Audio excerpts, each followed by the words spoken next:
Tan kawusa ingkang manjung uting sanggan sangarum kena gantaka capuk Senopati negari Ngastina nata ing ngawengga Sang Prabu Karna Basusena wonten ing alun-alun negari Ngastina ngawi sangjaring para sata Kurawa pating bleber pating cata banyu mleber daratan.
Sikrapala kang tumingal prang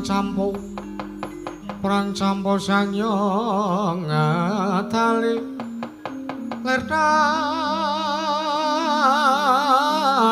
wileting kata tanyuanggung mangun sang niti benjang sang aji micil ladinya ngetali wuwus Adi-adiku para sata Kurawa wonten dawuh kile maca jawa kaka Prabu kula wonten kula wonten dawuh kaka Prabu ingkang rayipun citraksi kula Jumadong dawuh. Ingkang rayipun Citrayuda Jumadong dawuh. Ingkang rayipun Kartibya Jumadong dawuh. Ingkang rayipun Kartomarma Jumadong dawuh. Ingkang abdipun Satama Jumadong dawuh Kang Prabu. Dursasana wonten dawuh ladalati was kula joget-joget mempeng. Jebul tinemunipun ingkang aweh sangjaring para Sata Kurawa. Ladalah Koko Prabu Karna Basusena ing Ngawangga. Ya, aja kaget wektu dina iki tak aweh. Para Sata Kura tak numpukke ana ing alun-alun negara Ngastina. Jalaran negara Ngastina ana daredah, ya ana pasulayan disababake saka patrape Antasena ingkang adreng kepengin njaluk bali negara Ngastina marang panguwasane para Pandhawa. Keparengipun kados pundi? Tata-tata samapta ing Gatisawe gendhiri wektu dina iki uga kudu budal ngundurake Antasena. Nuwun sewu Kang Prabu. Wah. Antasena nika niku nadyan sak anak kula. Ning nuwun sewu nika bocah sekti kagila-gila. Nika satria sing dugal kewarisan. Nadyan to aja kok para Sata Kurawa Antasena niku bapakne dhewe diwaneni. Werkudara niku diwaneni kali Antasena. Aja kok Kurawa. Lah apa ora mung dilibas entek kali Antasena. Bakune kowe saguh ngundurke kelawan Antasena perkara kelakon kasilan orane kuwi.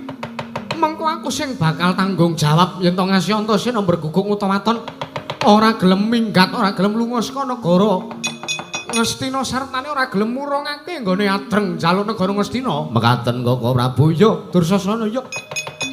Mula kang saka kuwi digege mangsane digelak wansine. Diage golek ana ngendi durunge Antasena malah kepara yen to wis ketemu. Antasena bandanen tangane krincingan sikile lebokno paku njaran negara Ngastina Dursasana. Wah, ladalah kok Prabu iki. Menawi cetha dawuh patukados mekaten tartentu ingkang rayipun Dursasana boten langkung kula ngestaken dawuhipun Koko Prabu Karna. Satama wonten paring dawuh sinuwun. Nembang tenganing para wadyabala budalna para Sata Kurawa segelar papan nono nggih ngestaken dawuh kepareng kula maring madal masilan ngati-ati aja kaya bocah cilik. Satama iya kacang prawara kuswa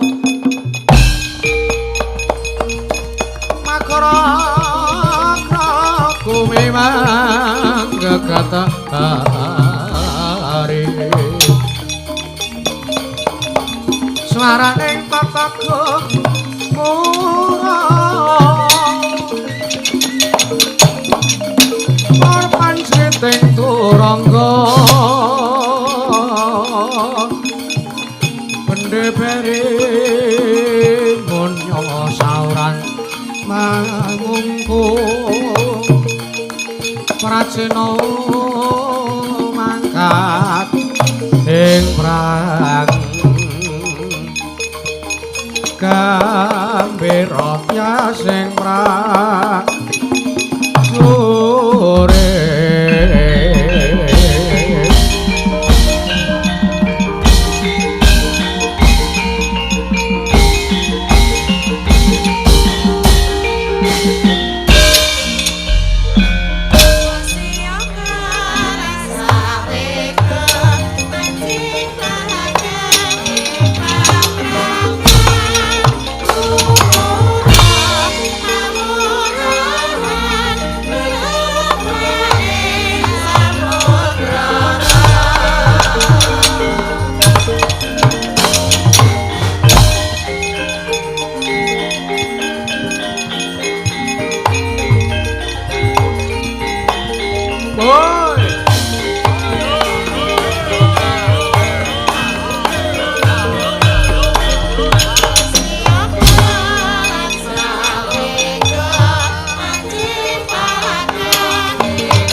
tata katiwisaya Indriyaksa sara maruta pawana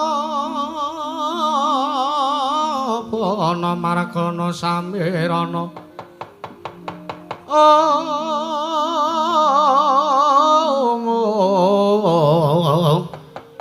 samirana lan warayang wisikan magulingan lima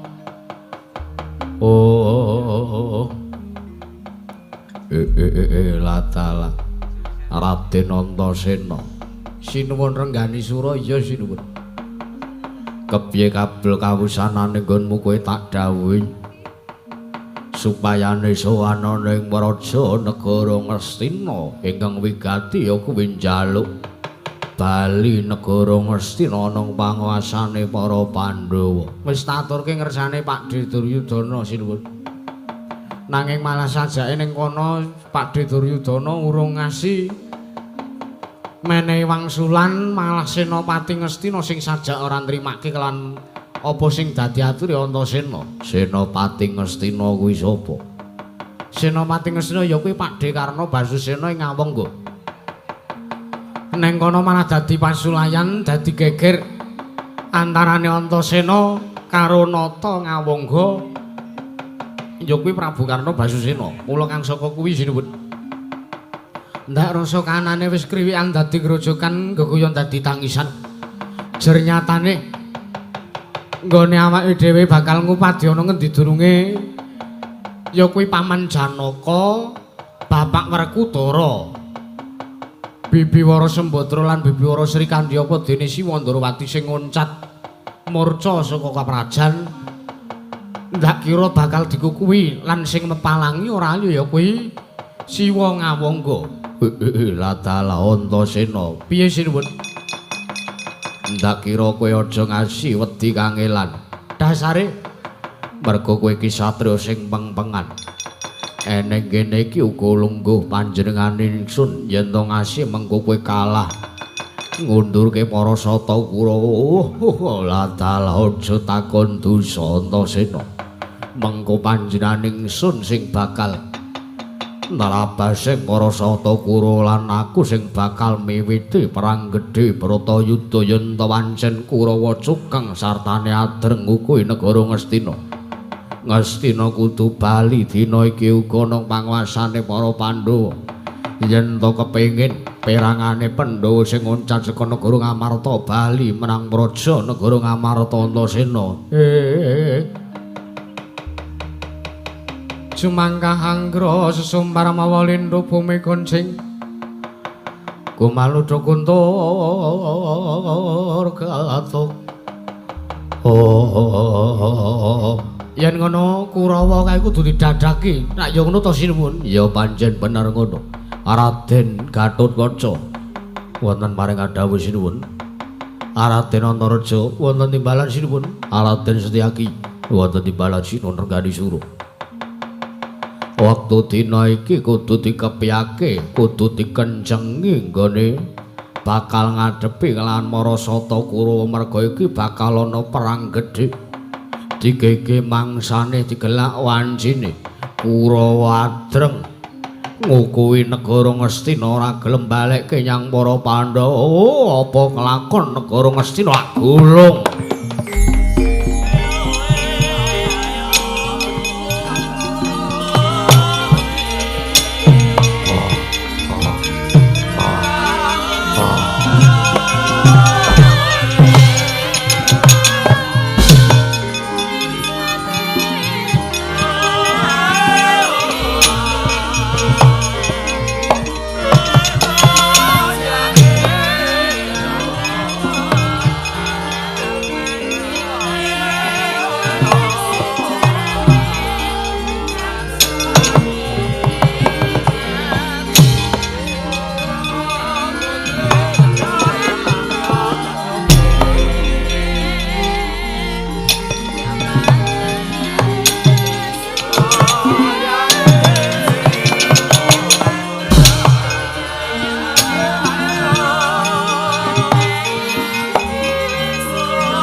ing ajurit Gong Maguru Kangsa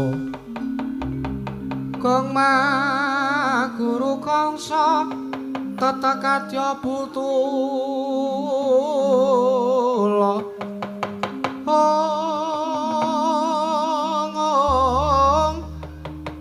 Or panjriting turangga hesti ora kata hengan dojo lelayu sabet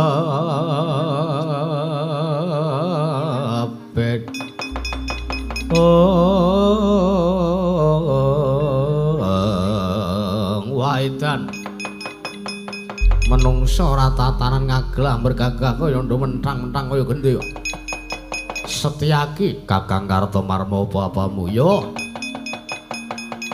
nyatane kowe sawadyabala karo lancur-lancur Pandhawa sing adreng kepengin jaluk baline negara Ngastina yektine Setyaki sing dadi pepalangi marga Ratu Gusti Kuyukaka Prabu Kresna ngoncati negara Ndarawati lan syarat-saranane supayane pirangane Pandhawa klebu Kaka Prabu Kresna bali nyang praja kuwi negara Ngastina kudu bali maring panguwasane para Pandhawa parat Druwili kaya grojokan reweta kaya Bedasana nembo pategalan ucap Musti Aki parat yen to arep kuwi negara Ngastina arep balike marang panguwasane para Pandhawa Kartomarma sing ora nimake yen to kowe ora arep nrimake sartane kowe ngukuhi negara Ngastina kowe kudu ngalangkahi kandhane Setyaki babo babar wowo lena pangendamu tebiak dadamu tak kramasi pepek raimu Singalena prapteng lalis tak tabrak ndung gandengan mati dening aku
Ha!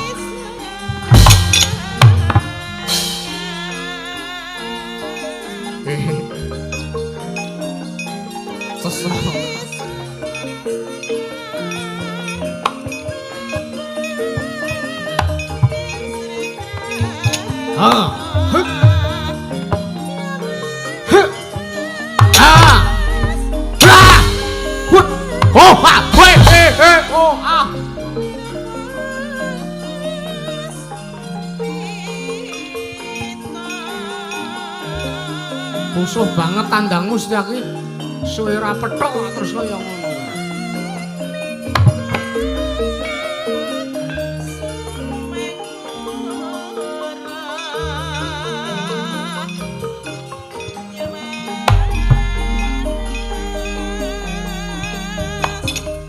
Hat.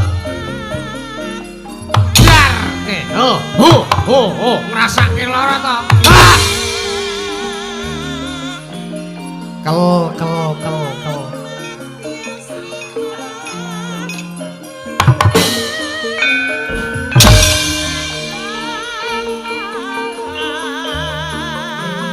Wah, juang nek.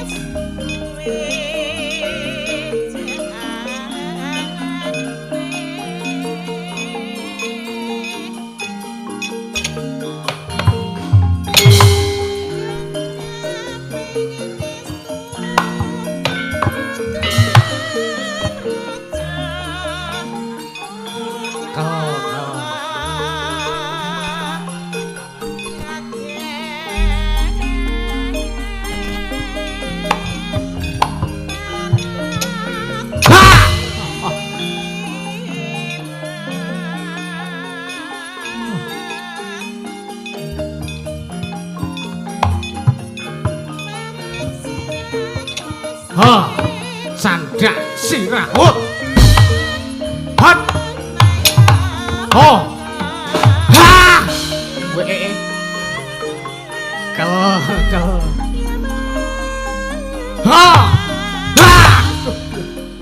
ha ha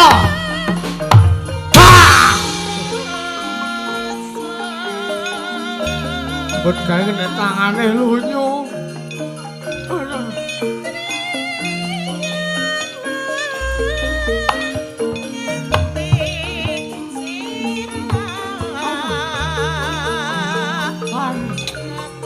Hot hot ha chụp piyo ha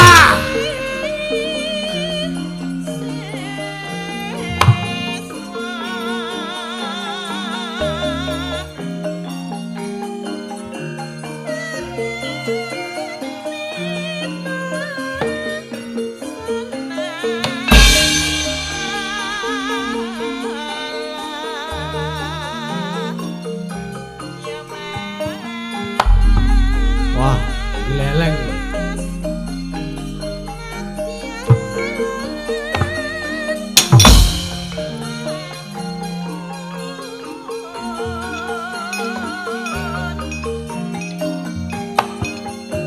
ha ha kel menteleng kaya salmon.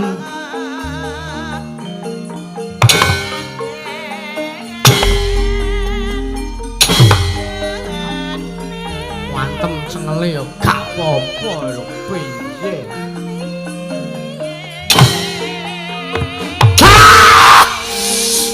Wah.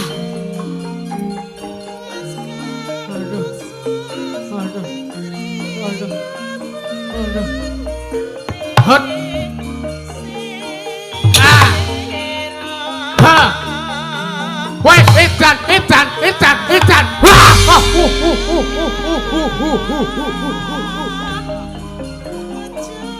Mah kobruk.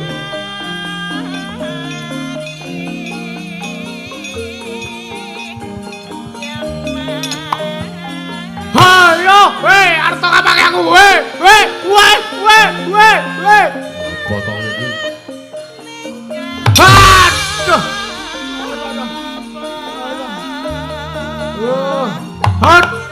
Hot.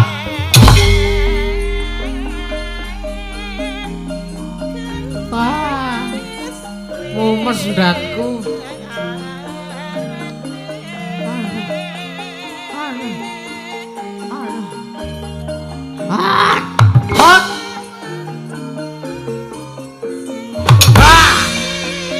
Hot.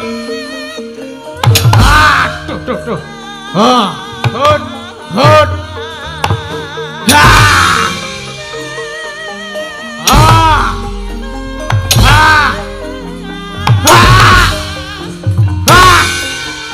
Wah, nyundul barang wah.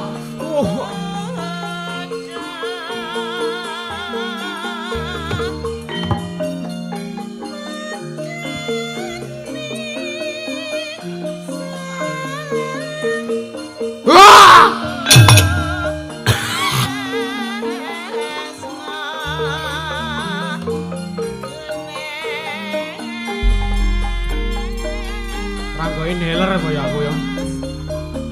Aduh.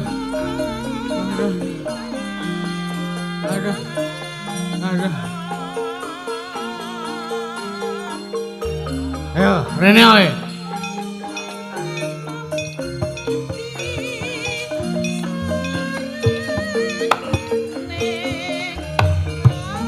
Hot.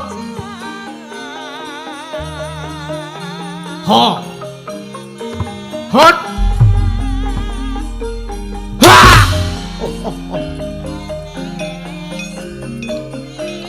Brambang sak sen telu.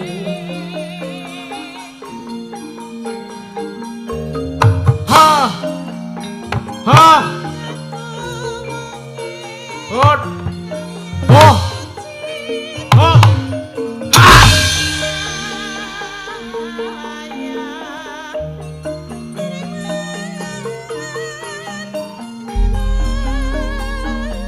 Sekti aku kaya ngene iki kowe ora wedi to ya.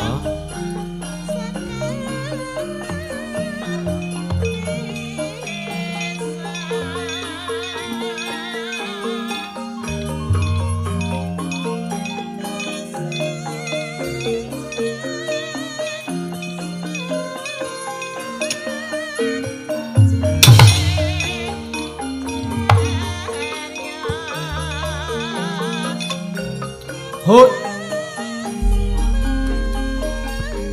Hut. Wah.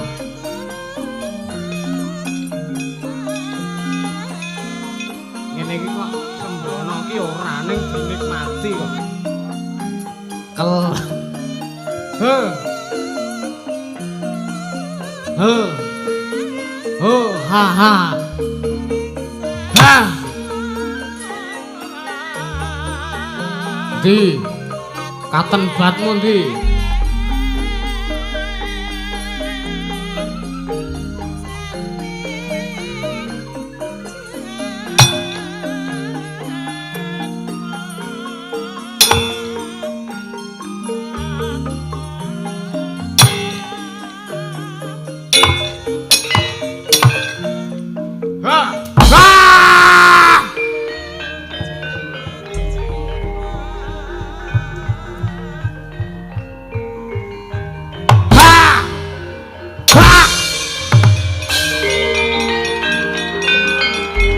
Oh!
Wah, pedon!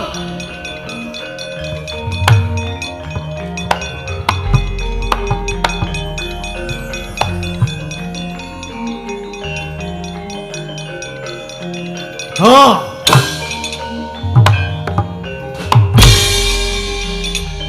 Hot! Ah!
Sik. Waedan Antasena. Pakde Kartipeya. Pokoke nek ora peyak aku gah. Wah, gawar ngawur. Awakmu kuru banget masalah iki. Awak po cuthik. Antasena piye? Kurawa sing gentur tapane ya ming aku, mula mokal yen awakku kuru. Alah. Wis ora sah kok kanuyap. Bagone arek gelut karo aku nantang karo aku gelut dhe. Yo. Aku Kurawa arang-arang metu ya mung lagi iki metu. Sing jeneng Kartipeya iki ya aku iki Antasena, aku wis ero. Senengane anggap ae ya. Nek arek ngantem karo anakmu Antasena Gyage ngantem matna sastra jendramu Mateka Aji Jaya Kawijayan. Yo. Kowe ora ngerti kondang iki Kartipeya iki wong sekti nadyan Kurawa arang metu. Aku wong sekti Mahambara. Sekti tanpa geguru. Kendel tanpa piyandel. Nora tedas tapak palu sisane Gurinda yen to kowe ora gelem minggat apa kelakon mak.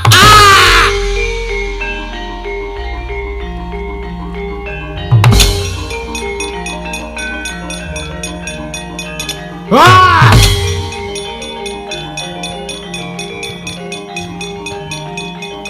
Ngawur tenan kowe. Oh!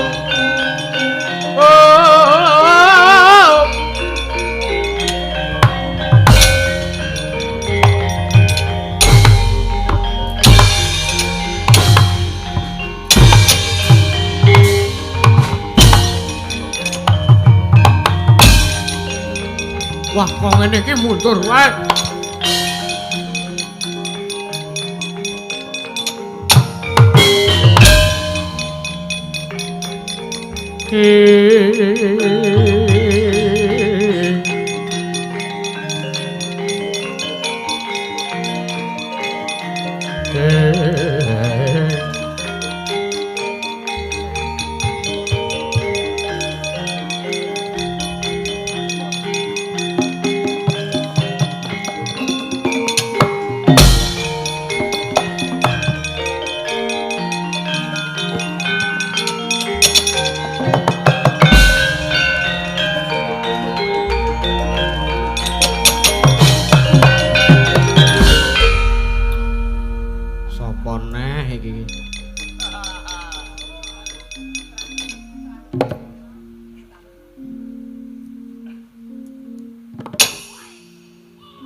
Sampean mesti Pak D.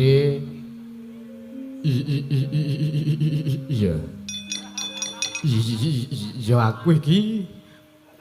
Iki Citrayuda. Lah iya, Citrayuda. Antasena.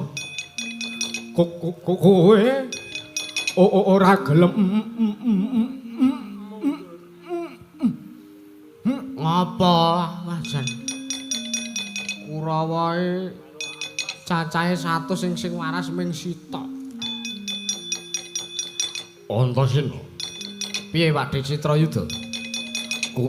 Kowe ora gelem leren nggonmu arep ngrebut negara Ngastina.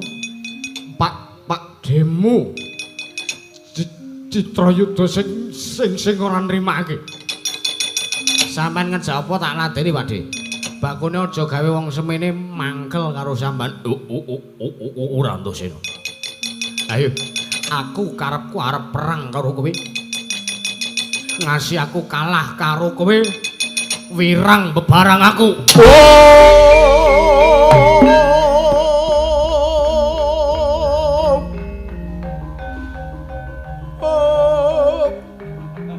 Jatahe MC kok ya saya. Beb. Aduh ya.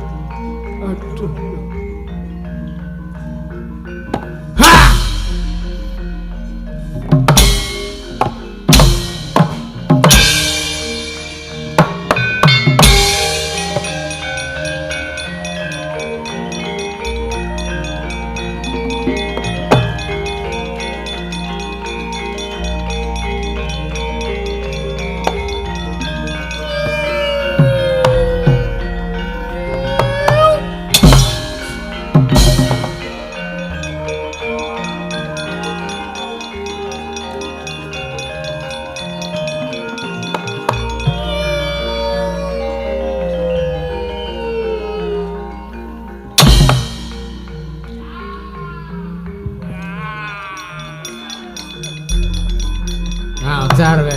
Nanti larang goleki. Sipo.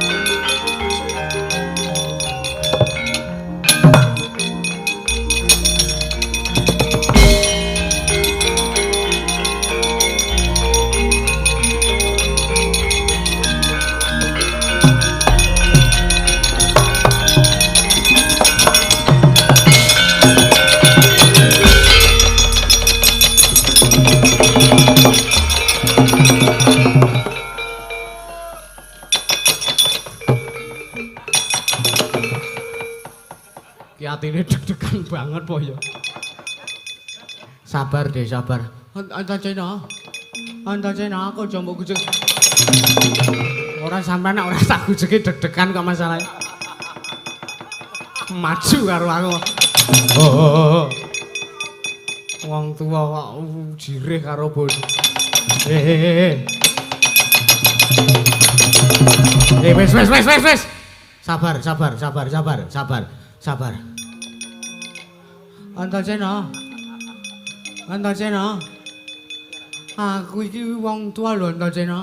Lah dari ora nek sampean wong tua. Lah iya.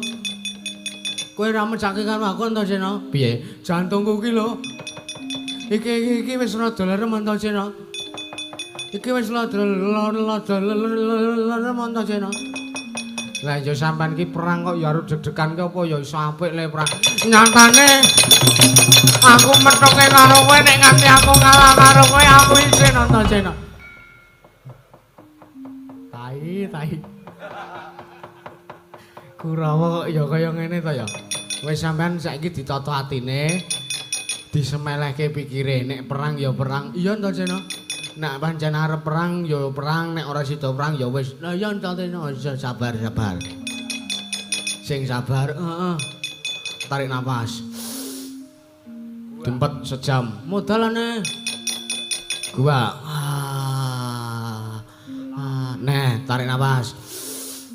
Tahan 30 dina. Modalane. Buang. Terus ngono terus. Wis rada lelem Antasena. Wis sampean saiki lungguh sing penak. Heeh. Methuke aku arep ngopo? Aku Antasena. Piye? Iki lekas deg-degan meneh iki. Iki wis lekas deg-degan meneh Antasena. Sabar. Ambekan. Sabar to, ngomong ya ngomong. Sampeyan methuke karo aku jelalatan arep ngopo? Antasena. Aku arep nglabrak karo kowe Antasena. Sabar. Angger takon ngomong kok mesti deg-degan ki ngopo to? Wis to. Sampeyan arep nglabrak karo aku. Heeh, Antasena. Wis. Sampeyan arep nglabrak karo aku. Heeh. Arep perang karo Antasena. Bener Antasena, aku arep perang karo kowe Antasena. Sabar. Iki malah jantungen dhewe. Perang ki sing sareh, ora kok ora deg-degan ngono kuwi, setruk ning nggon malah sampean. Wis saiki ngene wae Pakde. Piye Antasena? Wis ditata atine aku ora arep muring karo sampean, aku mesake sampean ki wong tuwa. Heeh. Monggo sampean ki duda, cangkemmu Antasena. Nek nak tenan duda to, duda ning ya cah diomong-omongke nang kene Antasena. Wajan. Iki nek ngono calane iki milang-milangke wong tuwa Antasena. Heeh. Ditata atine. Saiki tak takon, piye Antasena? Sampeyan isih seneng wayangan ora? Aja melu-melu cek lah Antasena. Ha kesetrum aku nek omongan karo wong bindeng ya melu bindeng kok, Dik. Sampeyan isih seneng wayangan ora? Isih Antasena. Ha nek sampeyan isih seneng wayangan, sampeyan maju perang mungsuh Antasena ki kok nek ngasih sing nanggap ngerti utawa penonton ngerti nek Durmagati kok menang karo Antasena, engko sing ndelok mesti do kecewa.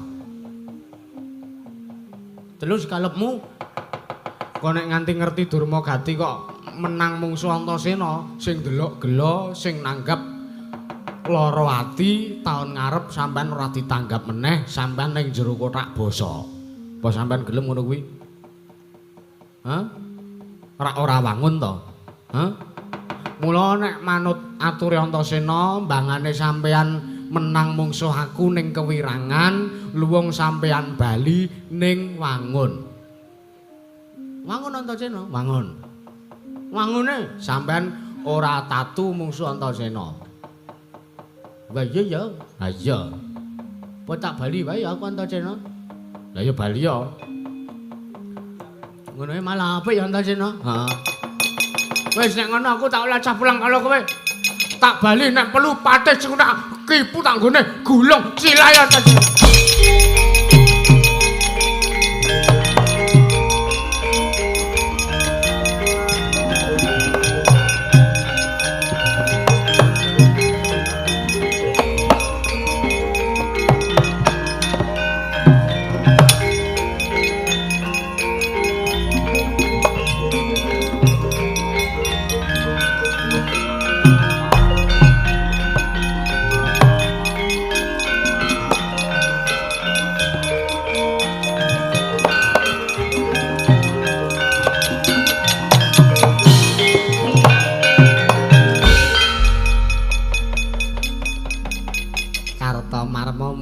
Mundur man.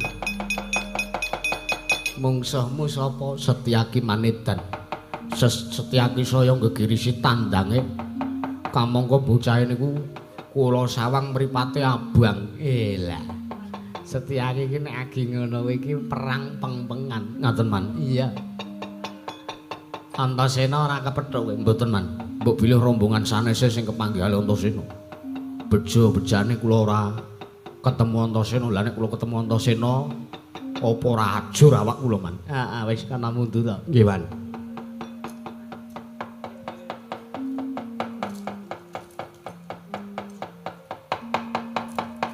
Satama nggih man. Mundur mungsuhmu duh sinten mau. Mungsuh kula Gatotkaca man. Mungsuhmu Gatotkaca. Nggih. Menang apa kalah? Kawon. Gatotkaca niku dereng kober nyamber kula. Kula pun minggat riyen akhire kula kecandhak, Man. Lah ya wis. Terima-termakno karang kahananmu ki mung dadi wayang nggo antem-anteman kaya ngono kuwi. Ha nggih, Man.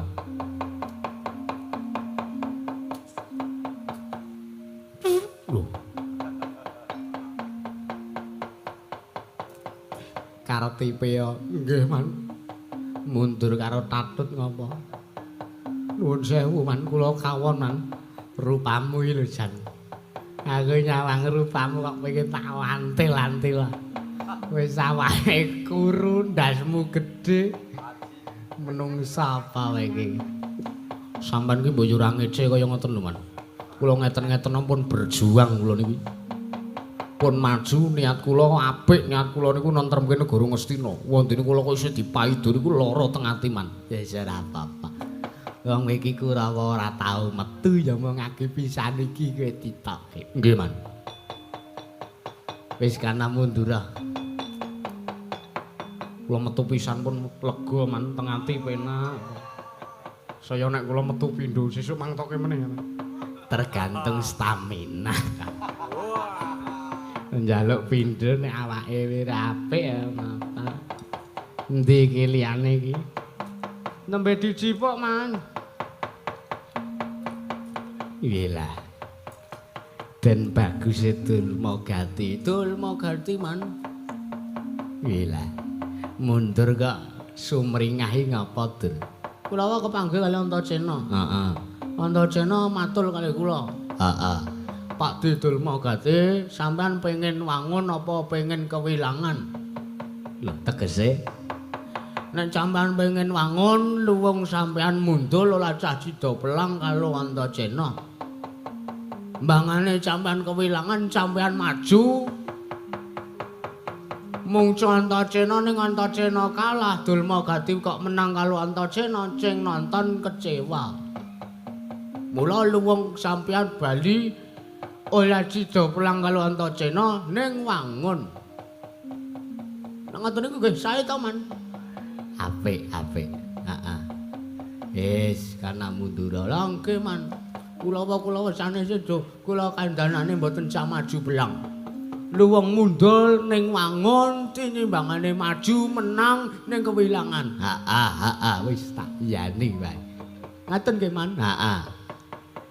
Pun tak mundul mawon. Citrak jaluk nyandi. Arep perang. Ora cah. Kowe mbangane perang menang ning kewilangan, luwung kowe mundul ning wangun. Iyalah.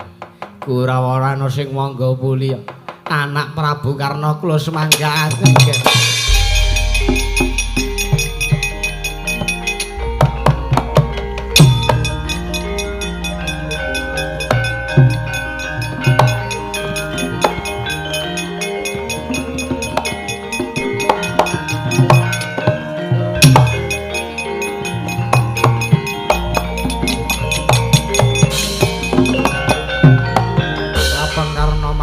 Wingis katon lir landheping Trisula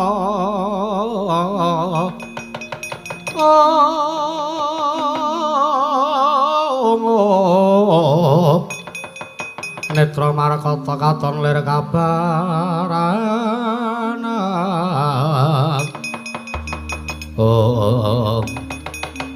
panes maning jajalanan sekertaning baune iblis lanat saya sak geleme dhewe gleleng pancakmu gembelo sirah Antasena.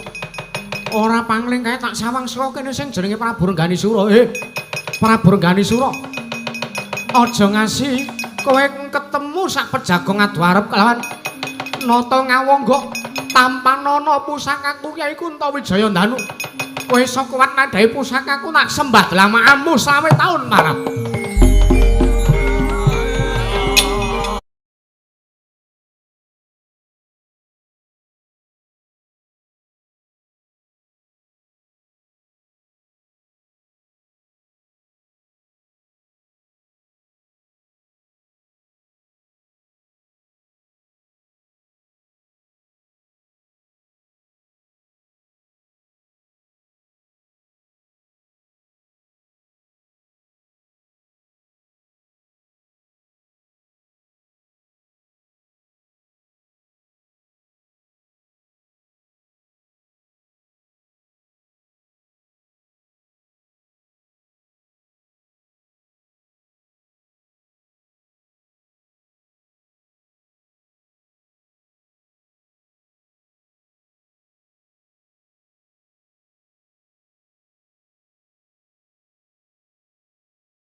Ana ngersaning pun Kakang Yayi Penatas.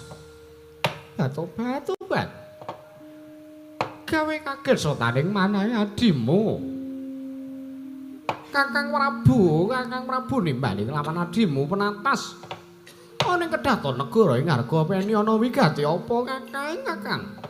Ya, Penatas. Ana dawuh apa? Ingkang sepisan padha kanthi Rarja sak pratamu. Mung arep mbageke kok dadak kan pertingsing lho. Ket mau ki mbok ya kek kangge ngendika. Padha kanthi Rarja sak pratane Dewi Penatas ngono wae kok dadak njuluki barang. Wis to kaki tampanen. Iya, Kakang slameteng aku ora ana langan suwiji apa. Ya mung aku ngaturke sembahku tampanono ya Kakang Prabu. Ya. Tak tampa ora lewat pangestunipun Kakang Tampanono Penatas. Tak gegem dadake jimat batu-batu Kakang Prabu. Beda kelan adat sing wis kelakon. Wondene wektu dina iki Kakang Prabu minang kuda. Ngawe kelan adimu Penatas kamangka. Iki pasewakan beda karo adat sing wis kelakon. Adat saben Kakang Prabu minang kuda kuwi nganake pasewakan agung. Teka wektu dina iki mung awake dhewe sak pejagong ing Kedhaton negara. Ing Hargapeni ana wigati apa Kakang Penatas? Ana dawuh apa Kakang Prabu? Aja kaduati kajeron penampa. Yektine pancen adat saben panjenengan ingsun kuwi nganake pasewakan agung mesti wae nglumpukke sartane nimbali kelawan saking para kawula. Iya. Nanging wektu dina iki sak gendhakan iki beda, merga perkara iki ndanggep perkara wigati. Sartane iki perkara pribadine panjenengan ingsun ya Nalendra ing Hargapeni, ya Prabu Minangkuda Penatas. Elok timen kahanane teko aku ki dadi Nalendra wis mataun-taun. Kamangka aku sepisan wae durung tau tate nampa wujuding kanugrahan saka para Jawata. Mbah kuwi wujud wahyu apa wae. Sepisan wae pun Kakang iki durung tau nampa. Lho, pun Kakang iki wis watara suwe dadi Nalendra ana ing negara ing Hargapeni iki. Duk nalika semana pun Kakang ditilar kelawan garwaning sun, wekasan pun Kakang dadi duda. Iya, Kakang Prabu iya. Malah tekan wektu dina iki uga pun Kakang durung entuk gegandhelane atiku ingkang minangka Prameswari njajare kalawan kalungguhaning sun ning negara ing Hargapeni. Nanging dudu kok perkara wong wedok, dudu kok perkara wanita ingkang bakal ndak rembug, nanging sasmita saka dewa Penatas.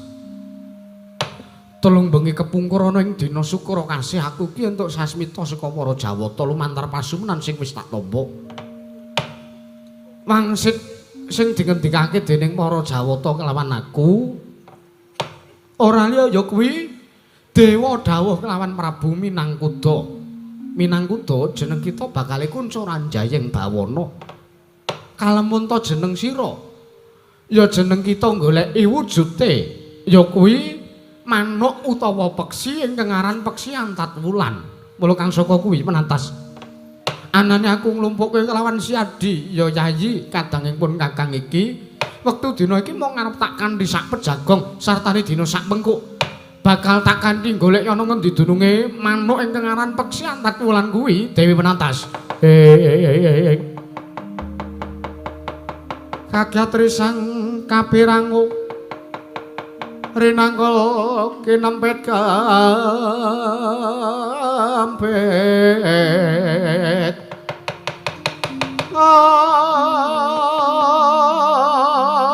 ngong dosang retaning bawana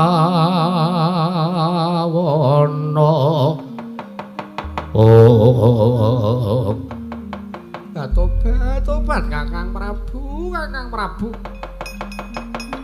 Lah kok semune bareng tak wigatekke sartane tak gatekake ngendikane Kakang Prabu Minangkuda. Lah kok jebul tinemune semu nyemoni kelawan adimu. Lho kok sik kok aku mbok arani aku nyemoni kelawan kowe iki tegese piye? Mengko dhisik to Kakang. Kakang Prabu mau ora maring dawuh ngendika yen to bisa kunca Ranjayeng Bawana. Kalamun to kelakon goleki wujude peksi antat wulan Kakang. Mangerti ya? Aku ki uga entuk sasmita saka para Jawata surasane tanpa beda kelawan ingkang amisik kelawan Kakang Prabu. Lho, kowe uga entuk sasmita saka para Jawata? Iya. Sasmitane ya kuwi.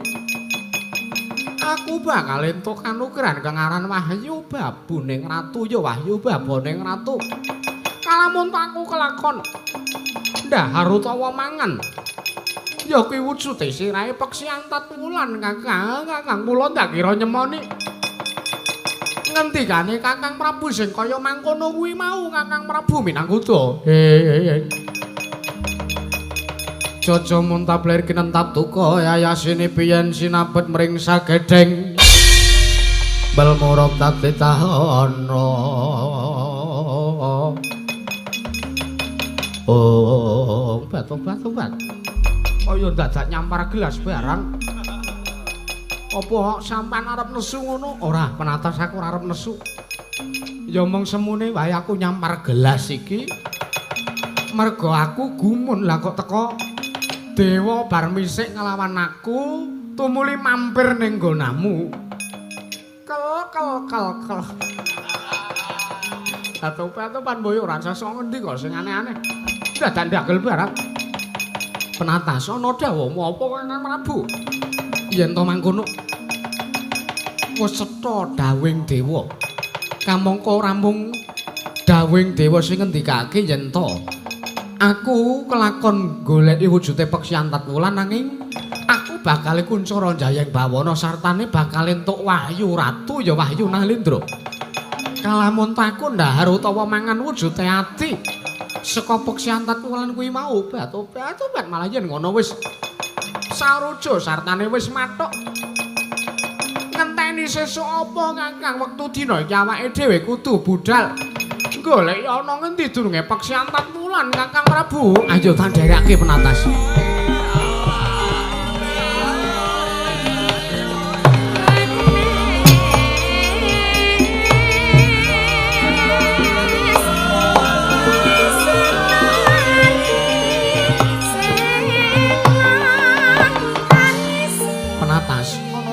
Apa Kakang?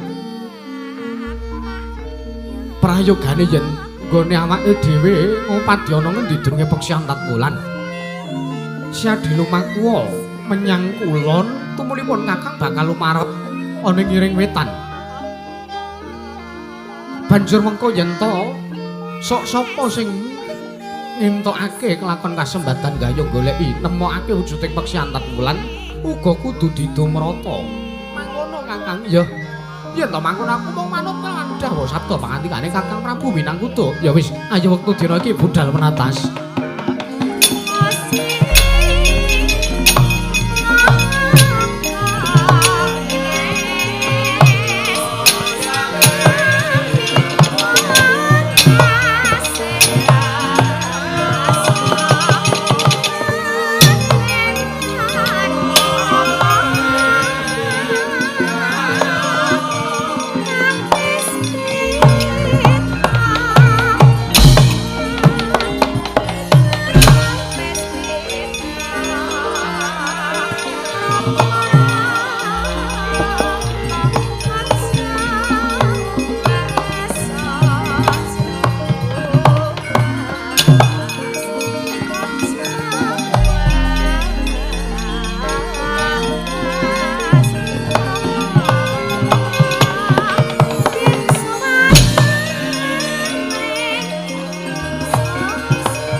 nalika semanten lumarep Sang Prabu Minangkuda Nalindra harga peni lumampah ingkang rayi nenggih Sang Dewi Penatas lumampah wonten ngiring kilen lajeng Sang Prabu Minangkuda nganglang jagat ngambandir gantara tumuju wonten ngiring wintan nalika semanten dadi ingkang mapan wonten salah sawijining padusunan ya ing padukuwan nenggih aran padukuwan Dadapan sanes sandhane lumut sanes nggih padukaning dadapan wonten salah sawijining bale wisma lenggah wujuding Mbok Randha Aranemban Sambega. Nalika semanten Ri Sang Emban Sambega ya Sang Mbok Randha kagungan putra kalih jaler ingkang wis dungkap dewasa nenggih Sang Bambang Pujadewa miwah Bambang Pujangkara. Nalika semanten arsa ndangu dumateng pisanipun kang putra Sang Emban Sambega kang dereng kababaring lisan.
Gambar arum sang kusuma yatal mawar madu branta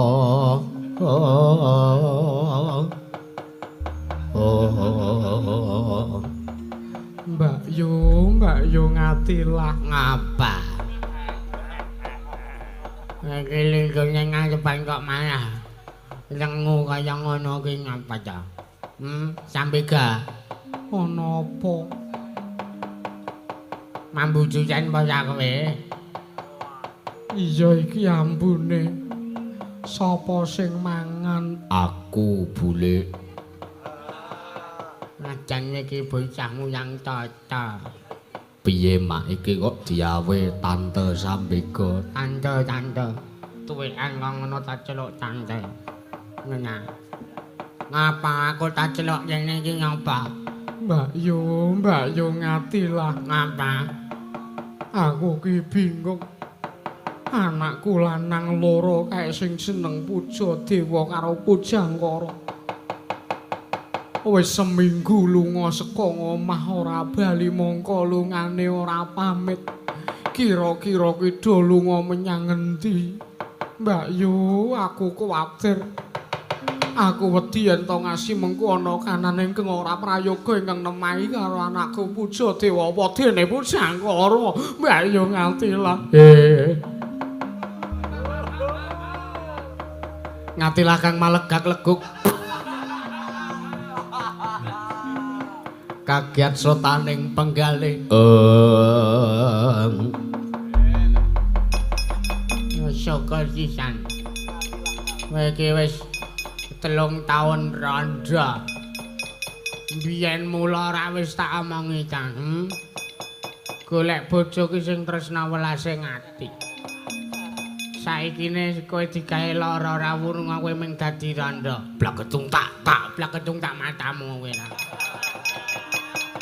Panjenengane wae ngarep nyangdutan Sambega. Ana apa, Mbak Yu? Wis tak omongi ta. Bapakne iki nek tukang keluyuran dhisike bapakmu, bojomu ki gaweane mung tukang dem-deman, bentinane mung dolanane mung slot. Ora wurung wong lair kowe nglairke anak loro lanang kabeh gaweane minggat kang omah. Iya.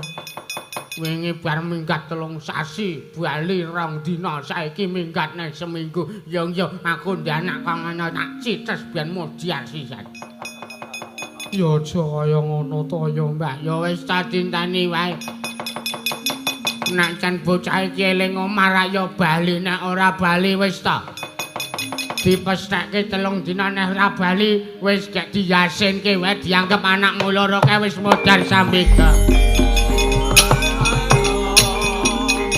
sapa kae aku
putra lamun kawekasan ya kawi sanggene maya Wisnu Pratenta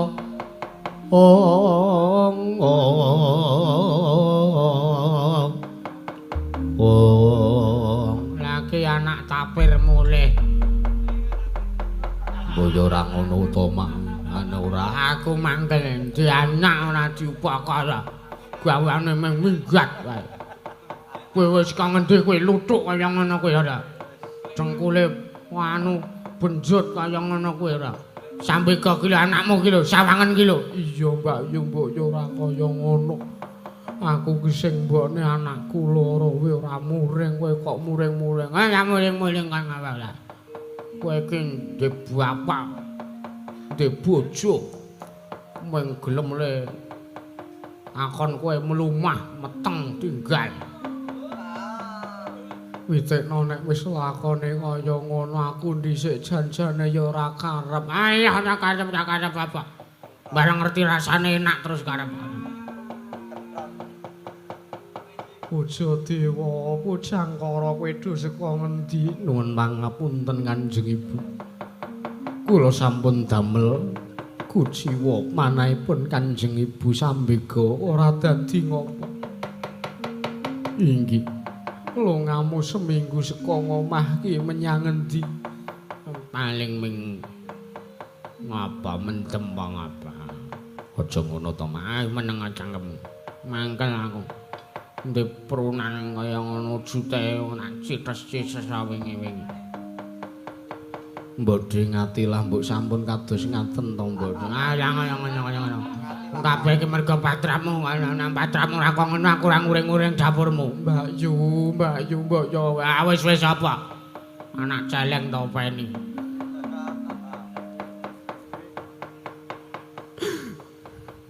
Pujang karang gember ngapa? Mboten, Mbok De, cah nangisan. Nuwun sewu Kanjeng Ibu. Kula menika namung badhe matur sejatosipun. Mercanipun lunganipun ingkang putra pun puja dewa saking ndukuh dadapan menika kok senes kula ropian-ropian senes kok kula seneng-seneng menika babar pisan mboten. Nanging kula menika sowan wonten ngersanipun pandhita. Inggih menika sesembahan kula inggih guru kula ingkang sampun kula anggep tiyang sepuh kula piyambak inggih menika pun Sang Begawan Padmanamurti. Wonten mriku ingkang putra tansah ngulir budi ngasah kadiwasan mewah ngasah kalantipan panggraita pramila Kanjeng Ibu kula nyuwun pangapunten dinten sakmenika kula wangsul wonten mriki menika ancas kula namung badhe tetinju dhumateng paduka Kanjeng Ibu Sambega jalaran kula sampun kasil anggen kula Inggih menika meguru pandhita anyar ingkang aranipun Begawan Padmanamurti Kanjeng Ibu. Jaja muntap lelke nyetap cukaya yasini pijen sinyabet mring saged cengkel. Murup dadi tahana. Sik lah anu sapa Sambega kowe meneng sik. Bocah iki nek ora tak kudang ora enek enteke. Bocah dewa wonten dawuh Mbok De. Cah-cah apa kowe? Kowe dolan to kowe? Dolan to kowe?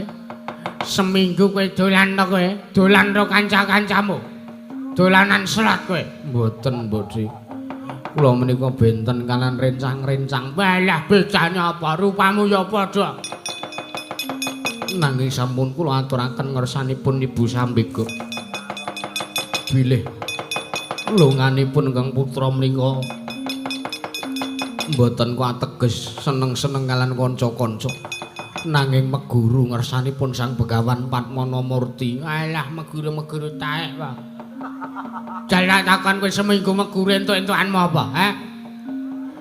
Kowe iso gandhake dit ora?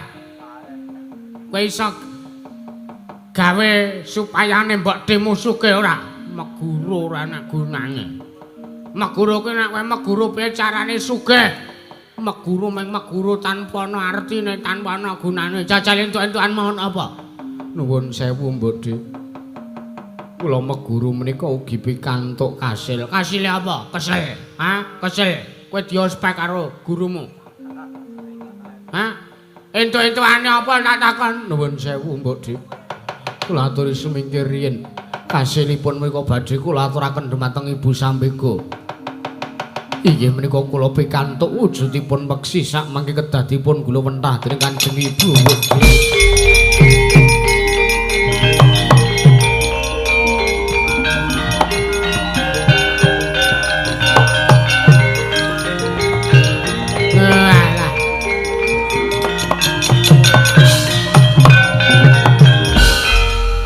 Kene iki mung entuk-entukanmu meguru ki mung kaya ngene iki. Inggih, manuk apa yang ngene? Manuk putih tok. Manuk telek tok iki paling iki. Nuwun sewu. Menika kelangenanipun Sang Begawan Padmanamurti. Peksi menika aranipun Antat Wulan utawi peksi Antat Wulan. Ah, sapik manuke Pakdemo. Manuke Pakdemo karep ming podhang ning jam 1 wengi tekan subuh. Ki acore ra kira-kira. Mane manuk kaya iki kok iso ngoceh ora ki kok, he? Inggih saged menawi sampun dipun sukani BR ngendikanipun Sang Begawan Padmanamurti.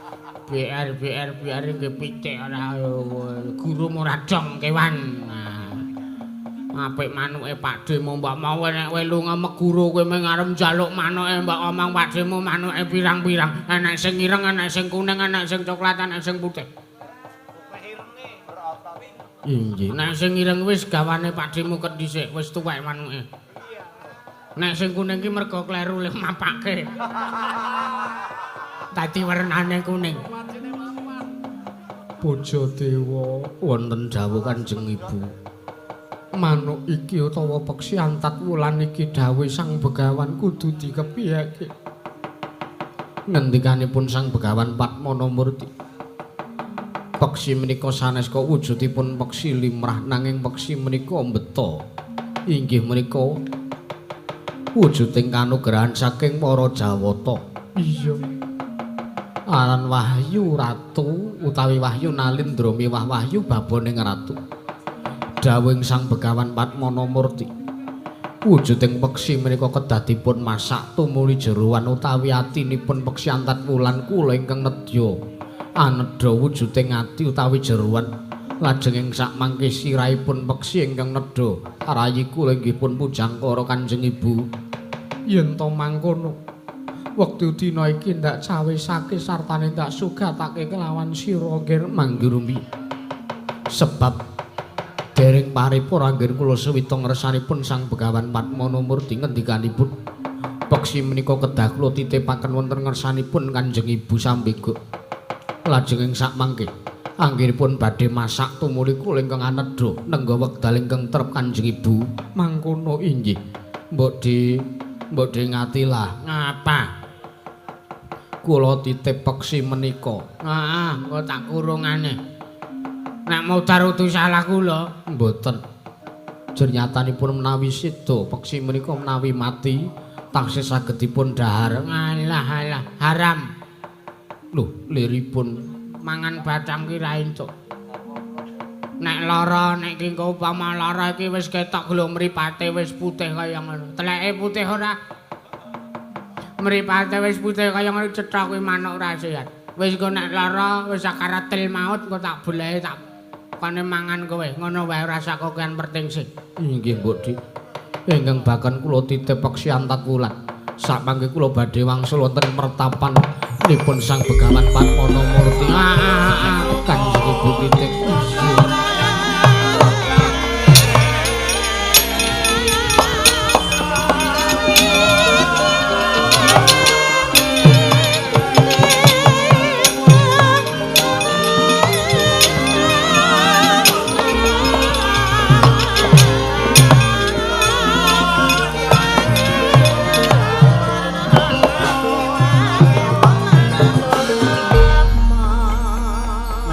Manuk kok ngene iki manuk karo manuk emprit gedhe manuk emprit. Mbak yo aja banget kok. Cah banget aku ke emosi mangkel karo anakmu kae lho. Anak apa? Lah munggah dhisik ki piye dadi-dadinane kaya ngono. Mak mbok wis to, Mak. Wis apa kok tak katut ke dosane sisan kowe. Mbok yo ora kaya ngono. Tomblok meneng tomblok. Ora idep ro kowe. Mbak yo pasrah manuk iki kurung ana. Aja ngasi ucul mundhak anakku puja dewa karo pujang karo gelo. Tak kurungane. Gak sampe gak.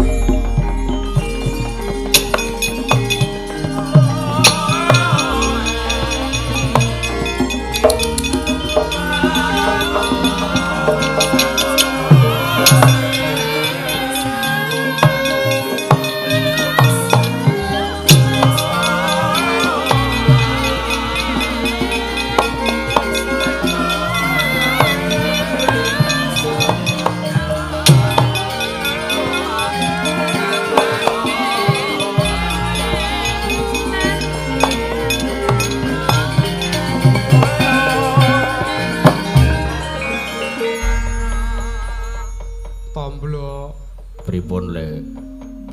Iki kaya arep ana daya. Heeh. Ning kok suwe men ya, Lik. Embu aku dhewe ora weruh. Mbok menawa ketriwal dalane tomblo. Heeh.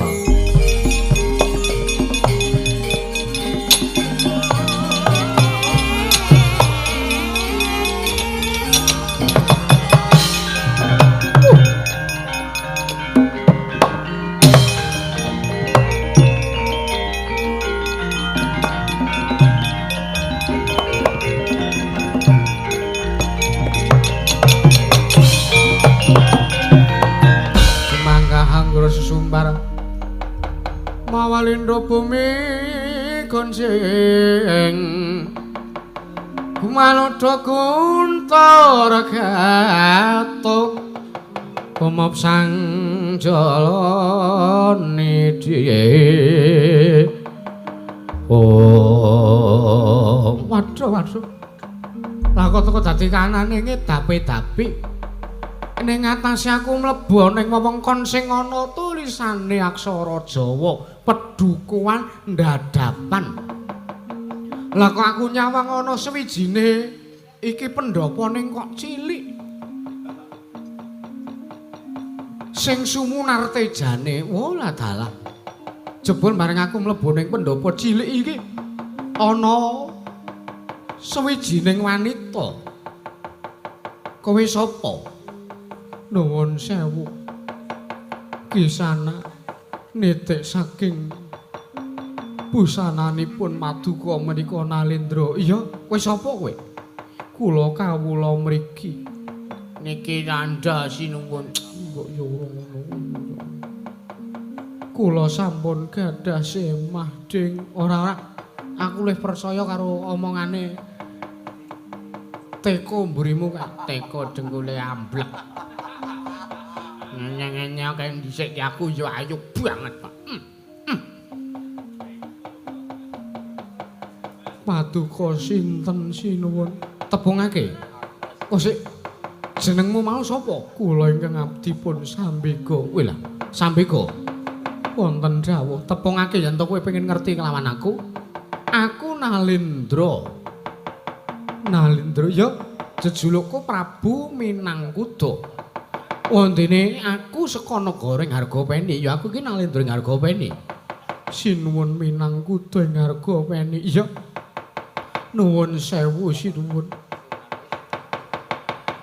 Teka kekalangan Malaya prapta wonten ing padukuhan dadapan wonten wigatos menapa Sambega wonten maring dawuh. Aku wis 3 taun dadi duda ning negaraku. Ya pancen ancas gegayanku prapta ning kene iki ora kok arep ngomongke perkara le aku duda 3 taun kuwi babar pisan ora nanging aku goleki wujude peksi. Sing dadi incerane Prabu Minangkuda nanging aku gandeng aku ketemu karo kowe. Malah sajak kepasang yuja katuju nginu malah kaya ngepasi. Sajak dewa ki nuduhake kanan sing saknyatane.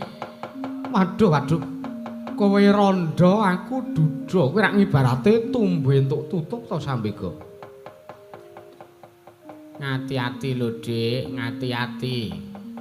Ngati-ati karo geneme wong lanang ki ming manis manuhara. Ning nek wis kelakon kowe kepilut engko terus nembang. Alamun weruh sliram. Kae ngopo kae? Nika Mbak Yu kula kon minggat wae sampun kesah. Lajeng keparengipun sinuwun Minangkuda Sambega wonten dawuh. Seka rasa pangrasaku sartane kaya ana sing nuduhke tansah misik ana ing talingane Prabu Minangkuda. Nggonku ketemu karo kowe iki ora li aku mung bakal entuk kanugrahan sing tak karepake lan kanugrahan ingkang tak gayo. Nuwun sewu sinuwun. Kula menika namung wanita ndusun. Kula menika namung suwijining randha. Teka paduka sinuwun Prabu Minangkuda ngersakaken kalian kula. Lho, kowe kok ngerti nek kowe tak karepke? Kowe kok ngerti nek aku arep ngelamar karo kowe? Inggih. Sejatosipun kula menika ugi sampun dangu, kula ugi sampun gangsal taun dados randha wonten ing padukuhan dadapan. Sepisan kemawon dereng nate kula dipun singgol gepok kalian tiyang kakung. Malah para sing manah kula sareng kula pinanggih kalian paduka. Prasasat kadidene kepapak obor sasra biar padhang. Paos kula saged langsung tresna kalian paduka sinuwun. Welah dalah.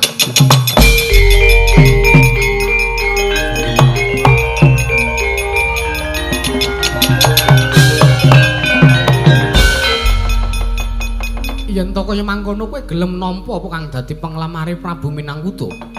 Inggih kula saged. Tartentu menapa kemawon kula sagah leladi kelawan paduka. Ya yen to kaya mangkono. Wektu dina iki kuwi sing lemu kuwi sapa kuwi? Kula pun tomblok sinuwun tomblok wonten dawuh. Seksenana. Wektu dina iki penere apamu? Niku tante kula. Tante ki apa? Tante niku bulik utawa bibi kula, bibi Sambega niku mbok cilik kula. Ya, seksenana wektu dina iki Sambega dadi garwaning Sun ya Tomblok. Inggih, kula semanggaken sinuwun.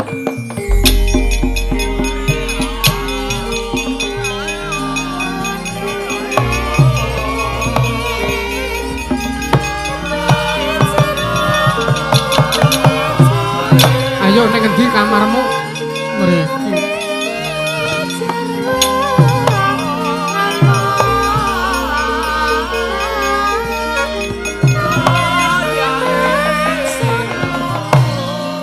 Nalika semanten sigra nanduhaken rasa tresna Sang Prabu Minangkuta kelawan Sang Emban Sambega. Cundhuking raos, cundhuking rasa kaya ilang kamanungsane.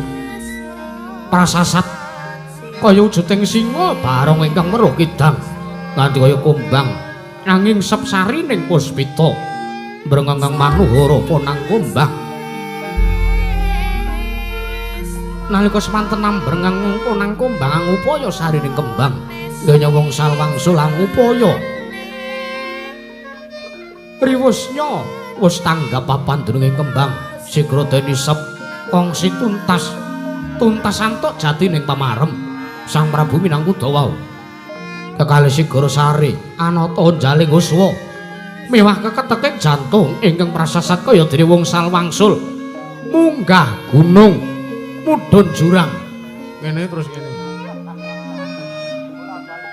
nalika semanten dupi wis saring ponang uswa sasat ponang riwe sigra ngrasuk busana kanalindran ing pengajap parsane dipriksa ngupaya renggane padukuhan dadapan nenggih Sang Prabu Minangkuta tumaratap penggalih dupi mulat wujuding peksi antat wulan sigra nyandak kuncaning Sang Emban Sambega linarap medal madane pendapi pungun-pungun Sang Emban Sambega